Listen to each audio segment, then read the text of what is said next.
You have the opportunity to create engaging and dynamic lessons and learning opportunities that foster critical thinking, creativity, collaboration among our learners. School heads, you remain leaders, and your leadership is important in ensuring the effective implementation of the Matatag curriculum and providing the necessary support to our teachers. SDO personnel,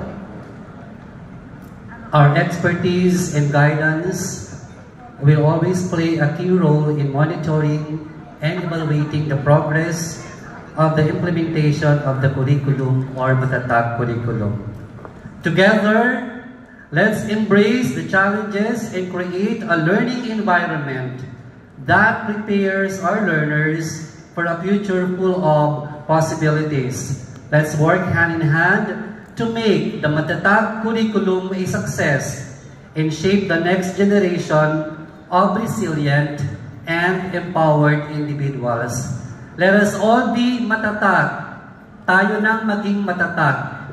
Maligayang implementasyon ng Matatag curriculum. To God be the glory.